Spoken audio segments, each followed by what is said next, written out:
Muy buenas tardes, amigos, buenas tardes. Aquí están los poderosos, aquí en Rumba 88.5 FM. Hoy es viernes y el cuerpo lo sabe, como dice el señor TH. Viernes que en la primera media hora comentamos sobre la actualidad noticiosa, algunos comentarios o análisis de la situación nacional e internacional. Y después, viernes de Bellonera. Buenas tardes, don Giorgi. Buenas tardes. Aquí estamos para... Excúsame que usurpé su... compartir. No, estaba distraído aquí leyendo una comunicación que nos enviara la señora que nos pidió, ¿verdad?, que le gestionáramos un trabajo, un empleo para su hija, pero la joven dice que ella está cansada de enviar currículum y que no va a seguir perdiendo su tiempo, pero el doctor José Ramírez pues lo dio como un hecho e incluso ha estado esperándola, pero bueno, es su derecho, ¿no? Claro. Oí una situación, la oí en una emisora, no recuerdo cuál fue, que pasó en el Hospital del Cáncer, de una persona que fue y no la deja... en el programa de Diana Lora y de Patricia Solano. Oí ayer, no recuerdo, así andando en el carro, y entonces oí que esa joven había ido y fue a buscar atención y eso, y no la dejaron entrar porque andaba con una blusa sin manga, que no tenía manga no tenía manga, y no la dejaron pasar. Yo no sé si las reglas son reglas, pero yo entiendo que, por ejemplo, el Palacio Nacional, algunos sitios, pero por una persona que no tenga manga y vaya a buscar atención médica, yo creo que no hay una exageración en el código de vestimenta. No sé la situación, fue lo que oí. Ellas estaban hablando del tema y creo que iban a poner a alguien o a la misma muchacha que dio una información al respecto, pero yo me desmonté porque iba en el carro y no oí completo el tema. Pero me pareció una cosa algo medio sin sentido. Yo entiendo el respeto y hay que ver también cuál era la camisa sin manga, pero ni modo. Bueno, mañana es 24 de abril, se conmemora el 56 aniversario de la Revolución de Abril de 1965, que se proponía restaurar la Constitución de 1963 después del derrocamiento del gobierno del profesor Juan Bosch.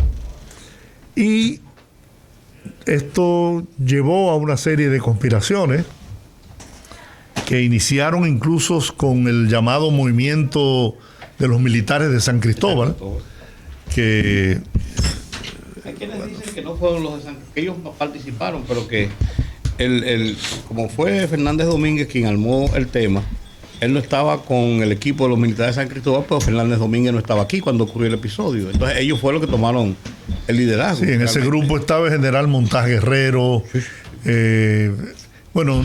eran coroneles, el coronel Neyni Barceja, que después fue general, jefe de la policía. Matón. Jefe de la primera brigada. También, habían otros militares, todos eran militares simpatizantes del presidente Balaguer. Y ese movimiento, falló, fue develado y fracasó el primer intento.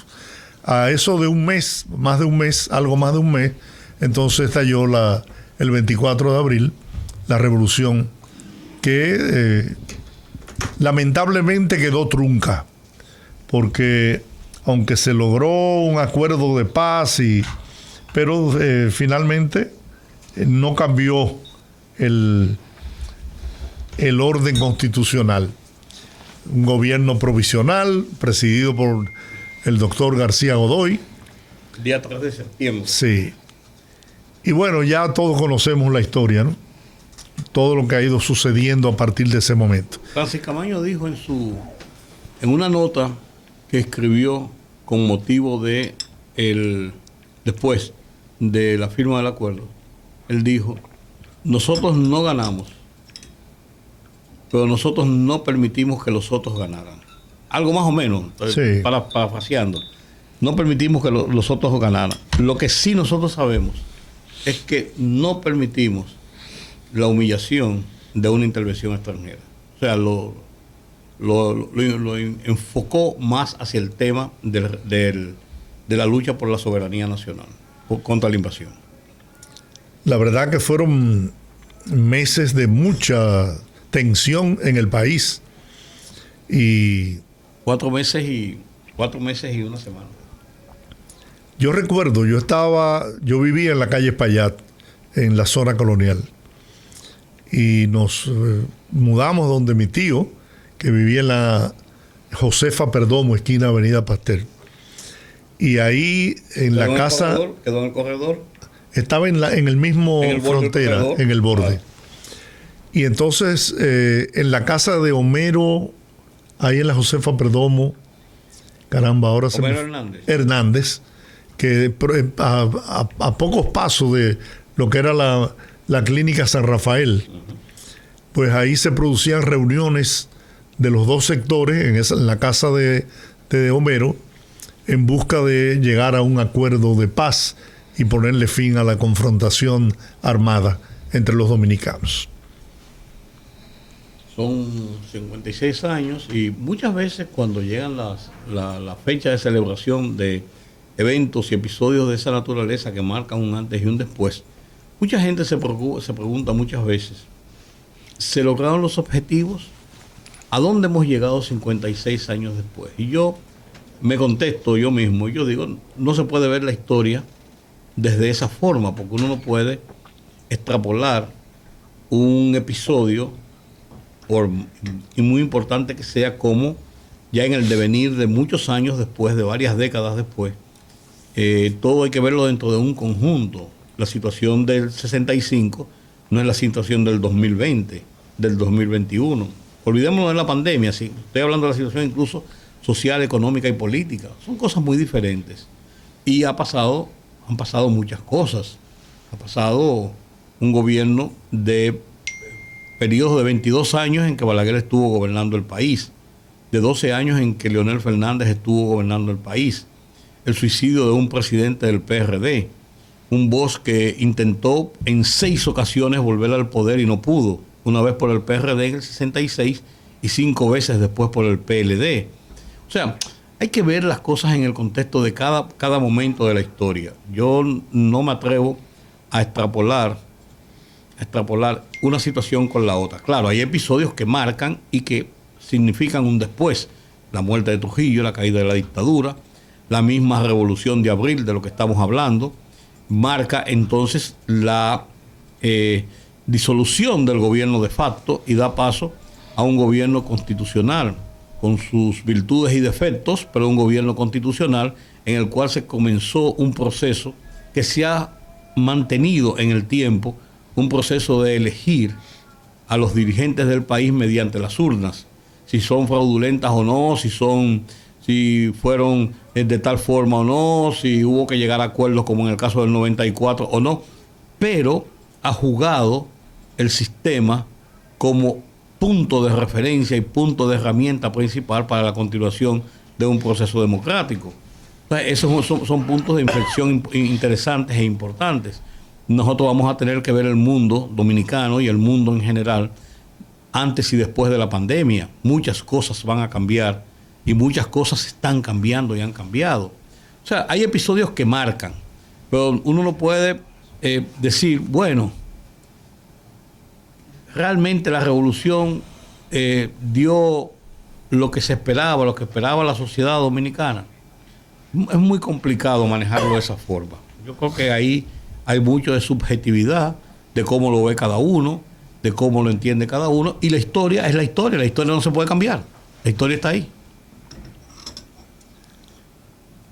Don Juan. Bueno, buenas tardes, amigos. Efectivamente. Bueno, es un día importante en la historia dominicana, dice el excombatiente de Abril y es dirigente del 14 de junio, Movimiento Revolucionario 14 de junio, Rafael Fafa Taveras, que la revolución de Abril, la epopeya de Abril, es el acontecimiento más importante y relevante en la historia dominicana después de la independencia de la República y de la Guerra de Restauración. Son los tres hechos más trascendentes históricamente. Y yo creo que efectivamente no ganamos. Camaño intentaba simplemente, Rudy, te llamo.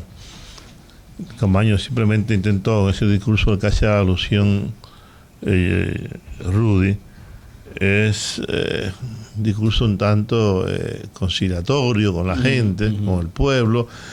No ganamos, pero impidieron que ellos ganaran. No, ellos ganaron. Ellos ganaron y estamos pagando aún las consecuencias de que ellos ganaron. Ellos derrotaron al pueblo.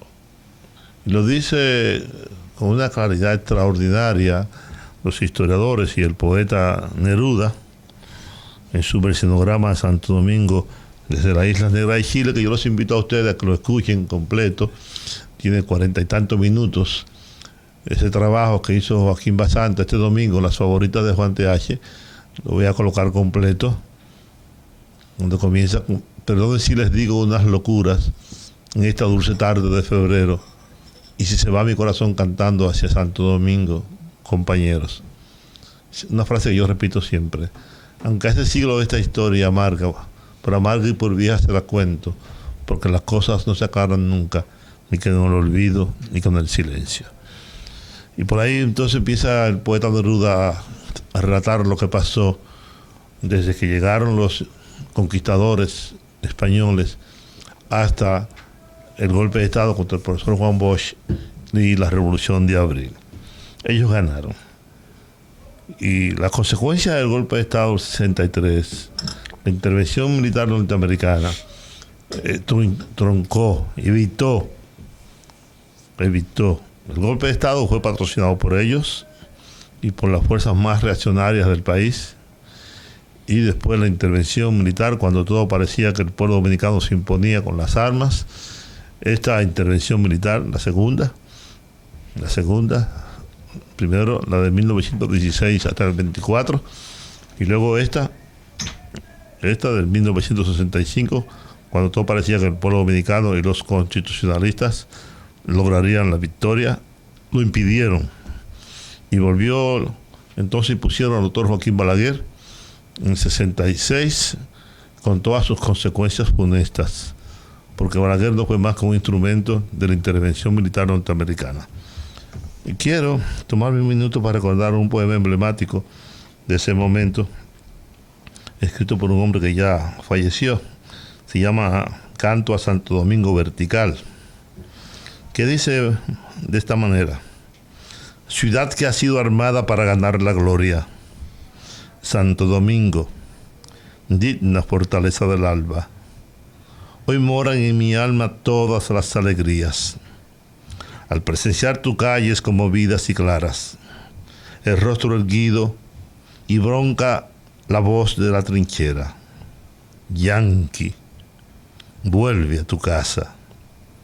Sé que para engullirte como sardina rondan 36 tiburones en tu ardiente ensenada. Celoso de los hombres que construyen la vida y nunca se arrodillan en tus grandes batallas. Y tú estarás de pie, diciendo al enemigo: Yanqui, vuelve a tu casa. El cinturón de fuego que tu vientre comprime puede volver cenizas la vastedad del mapa. Pero quiero decirte, guardiana de mis sueños, que todos sus infiernos y sus hombres se apagan en el océano inmenso de los pueblos que gritan: Yanqui, vuelve a tu casa. Quiero que sepas hoy que te amo más que nunca, corazón de la vida que prefiere la patria, que todos los amores sembrados en el mundo. Quito una flor y es poco para cantar tu hazaña. Yanqui, vuelve a tu casa. Tú estarás para siempre dibujada en mi pecho de marinero en ruta tras la estrella del alba. Tu voz será la música de mis noches de fiesta. Y cuando en algún sitio la luna esté apagada, desplegando mis velas repetiré contigo: Yanqui, vuelve a tu casa. Vuelve a tu casa, Yanqui. Santo Domingo tiene más ganas de morirse que de verse a tus plantas. Y si viola sus calles combatientes y puras, las tendrá en cenizas, pero nunca entregada. Y en medio del silencio de la ciudad hundida, gritarán sus escombros: Yanqui, vuelve a tu casa. No sé si ustedes recordarán, pero este poema se hizo en lo que se llamaba entonces poesía coreada en la Universidad Autónoma de Santo Domingo. Se hizo muy popular. Es un poema de poeta Abelardo Vicioso, no sé si ustedes lo recordarán, que fue después dirigente importante del Partido de la Liberación Dominicana, de los viejos dirigentes del PLD, de los que no traicionaron los principios de ese partido, como lo hicieron después quienes llegaron al poder en 96, que olvidaron esa historia, que olvidaron ese pensamiento, que traicionaron de alguna manera el pensamiento y la práctica política de Juan Bosch y se adherieron a la doctrina del doctor Joaquín Balaguer y se declararon vinchistas en vez de bochistas. Creo que eso resume todo lo que pasó después. La historia ha sido esa. Nos dieron por el trasero y duro, perdimos y pagamos la consecuencia de esa derrota dolorosa que ha marcado el devenir del pueblo dominicano desde el punto de vista histórico. Yo recuerdo, tenía apenas 17 años. Ponle algo más, hombre. No, 17 para cumplir 18 en agosto de ese año. Y recuerdo que todos los días, junto a mi padre, sentados a la mesa, escuchábamos el Tribuna Democrática, que se transmitía por radio comercial. Estaba en ese entonces ahí en el Conde esquina Duarte, en los altos de la ferretería Morey. Y iniciaron con el tema el himno a la Marsellesa, el himno a la patria de Francia. Y yo dije, pero bueno, tenían 10 minutos. Y después de un largo tiempo escuchando el himno, pues salió la voz del doctor José Francisco Peña Gómez anunciando el levantamiento militar. Hemos hecho contacto con Fafa Tavera, que es un actor de primer orden en esa revolución de abril de 1965. Fafa, hola, buenas tardes, mi querido viejo amigo. Estaba yo anoche recordando cuando Fafa cumplió 50 años. Y mira cómo pasa el tiempo. Eso fue ayer. Y ha pasado ya más de 30 años de ese hecho. Johnny Ventura estaba en esa fiesta. ¿Quién? Johnny Ventura. Tú no lo recordarás, pero yo sí. Johnny Ventura vino de Perú, que estaba allá solo a tocar en la fiesta, porque éramos amigos. Y volvió a irse, dejó su equipo allá. Pero yo estoy contento de que en un programa de ustedes dos yo esté también conectado. Aquí también está Rudy. No, yo sé que sí. Dímelo, ¿en qué puedo servir? No, quisiéramos escuchar tu versión, tu experiencia, tu vivencia sobre lo que pasó hace ya tantos años, la Revolución de Abril. Te he escuchado, te he visto, Fafa, en más de un programa hablando sobre el hecho, pero siempre es grato escucharte, porque tú eres una persona que tiene el aval, la calidad política y moral para continuar hablándole a estas generaciones que parecen haber olvidado lo que pasó entonces. No, y no permitiendo que se olvide un hecho de esa grandeza.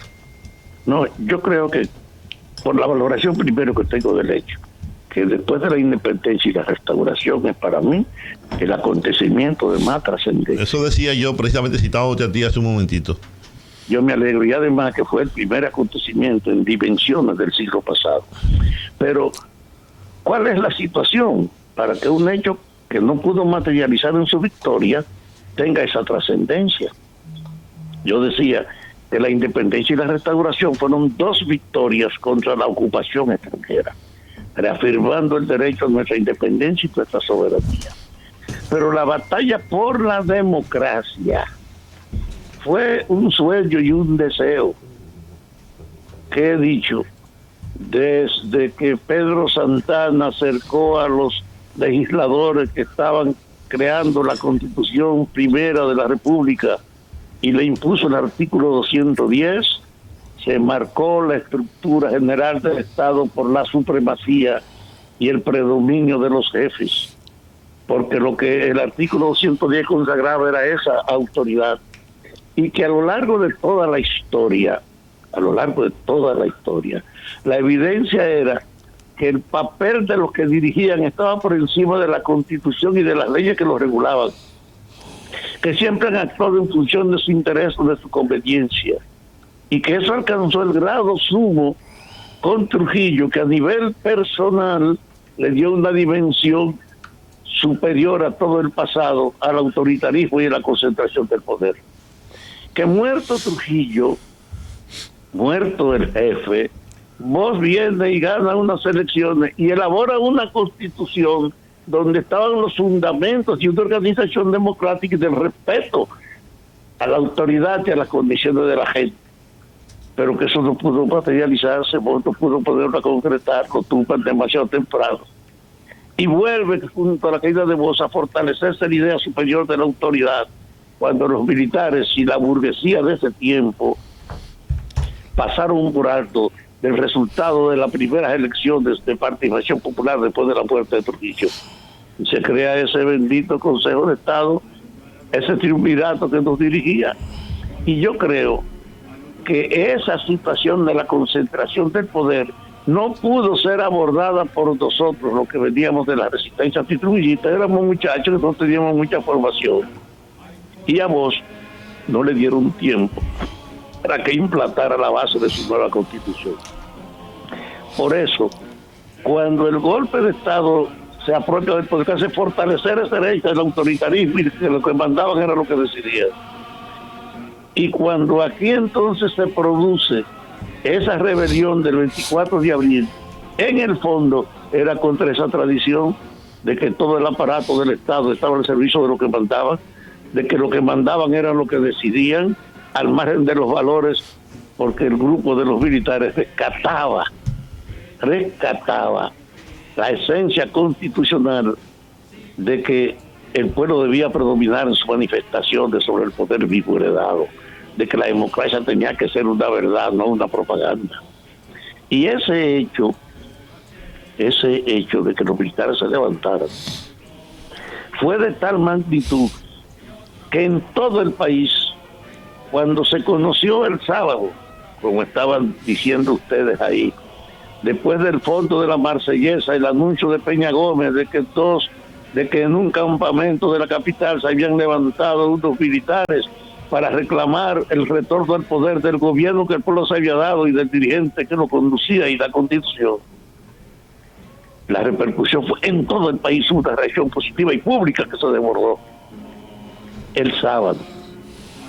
El domingo se dio una formalidad para poner a un presidente provisional, que era el presidente de la Cámara de Diputados, y lo pusieron de presidente provisional el 25, pero el 25 comenzó el tiroteo, los aviones del CEFA vinieron y cerca del palacio mataron a un diputado que era de Higüey, y comenzaron a hostilizarlo, y lograron el 26 disque ponerse de acuerdo acerca de que los guardias decidían crear un mecanismo de 3 meses de dirección. Esto se sabe poco, esto que estoy diciendo. Crear un mecanismo entre la gente de San Isidro y los que estaban de este lado para que en 3 meses se organizaran elecciones. Y ese mensaje que salió del palacio. Cuando llegó al puente que estaba bloqueado, nosotros impedimos que el capitán que iba con un tanque de regreso a San Isidro a llevar ese mensaje pudiera seguir, y lo hicimos detenerse, y él perdió la autoridad ahí, y ese tanque nos lo llevamos nosotros los catorcistas, y ahí es que yo me armo por primera vez. Es decir, fue un movimiento que fue integrando a los sectores más conscientes de la población con una rapidez inesperada.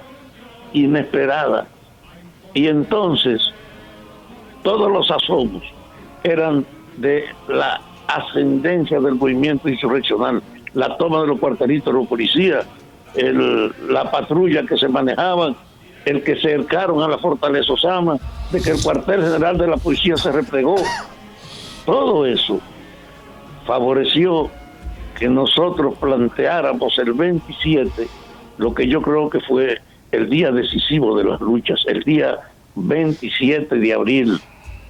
El embajador norteamericano no estaba en el país cuando estalló el hecho, pero regresó ese 27, que era martes, en la mañana, y convocó al nivel de la embajada al presidente provisional, que era el jefe de los diputados, a Peña Gómez, y a los militares más activos que estaban en el sector constitucional. Lo llevó a la embajada y le dijo a los políticos: ustedes perdieron, entreguen sus armas y acepten que ya no deben seguir pretendiendo imponer su voluntad. Yo le ofrezco a ustedes la mediación para que lo traten con consideración.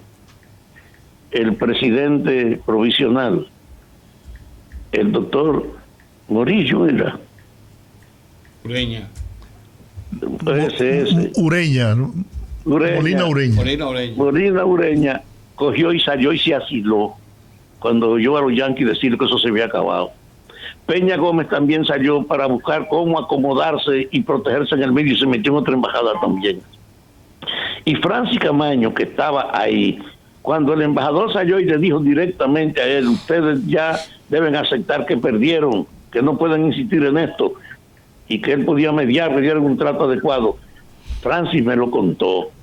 Dice que se arremangó y le mandó a la mierda al embajador, y se volteó hacia los que estaban ahí acompañándolo a él, que eran militares: los que quieran morir con honor, que me acompañen al puente. Francis salió a morirse con honor para el puente, y ese día se dio entonces la batalla decisiva del proceso, porque San Isidro, creyendo que la presencia norteamericana había ablandado a los constitucionalistas y que el hecho de esa mediación del embajador le iba a destruir, salió y dio la cara con 12 tanques cruzando el puente Duarte para venir con infantería a pie, a acercarse y a intentar penetrar la ciudad.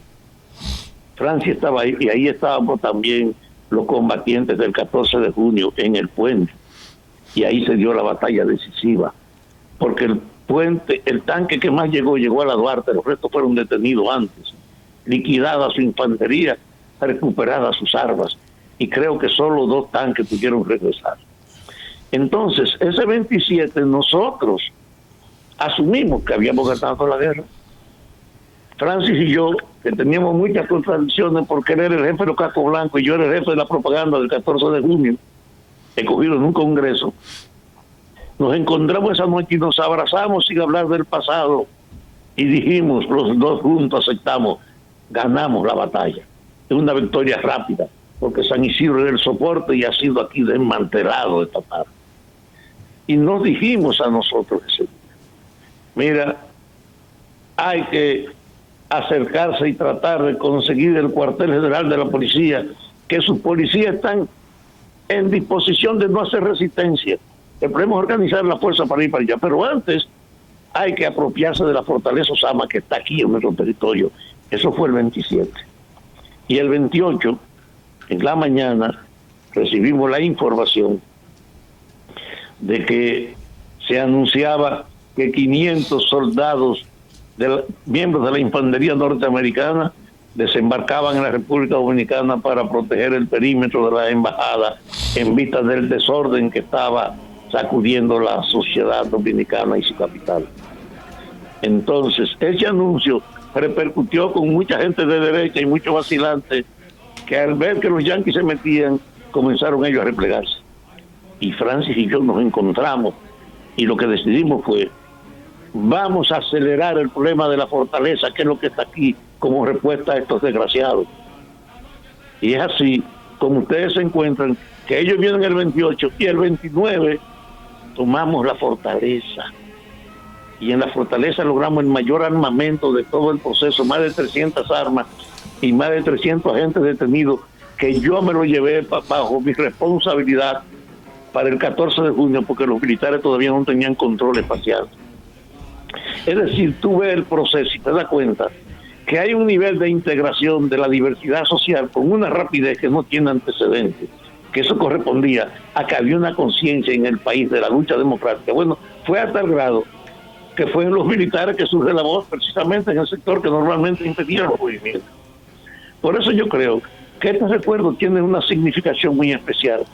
El movimiento de más alta unidad y de más representación diversa de la sociedad, que actuó con mayor rapidez contra la herencia fundamental del conservadurismo dominicano, derrocando el control del gobierno que había desconocido la voluntad popular en unas elecciones y que reclamaba además que viniera la Constitución. Los yanquis desembarcan, nos impiden ganar, pero yo creo que lo que hicieron fue lograr que se reafirmara en el país la conciencia de que necesitamos de verdad una reafirmación de la democracia y no seguir sometido a la estructura dominante de los mecanismos estatales. Ahora, como ellos ganaron, trajeron a Balaguer, reforzaron todo eso, y yo les digo, la razón de la lucha del 65 siguen vigente como un reclamo general. A esta altura del juego, el país no puede ignorar que ya hay una conciencia en la población para que ella no necesite apadrinamiento ni encubrimiento para que pueda decidir por sí mismo. Y esa fuerza democrática que llevó a aquella confrontación está en el alma dominicana en un momento que hay un gobierno que dice que es el gobierno del cambio. Y el cambio no es una u otra medida, es a todo el aparato, porque el aparato del Estado está profundamente corrompido. Y una muestra de que la descomposición general del predominio de esa concentración del poder, de que los que mandan roban y matan porque se sienten protegidos, de que esa situación ha llegado a un nivel donde no se puede ofrecer ni que hacer una cosa u otra. Mira, reforma de la policía, reforma de la justicia pendiente, anunciada y pendiente, pero simplemente anunciada, reforma de la economía, reforma de la Cámara de Cuentas, reforma de todos los sectores, hasta de la política internacional, porque ahora hay que abordar el Estado con el espíritu que está en el documento fundamental de este gobierno, de su programa, que dice: hay que refundar el Estado, hay que cambiarlo todo. No es verdad que esto tiene arreglo con una medida u otra, no. En el Estado no hay una institución que sirva y hay que modificarla. Con esa conciencia hay que recordar entonces este primer ensayo de abril del 65, con toda la vitalidad que lo hicimos, porque ahora hay que tratar de impulsar que esta oportunidad que nos puede empujar a hacer el cambio sin tener que pelear, porque ahora es posible que podamos hacer el cambio sin tener que pelear, entonces no diluya.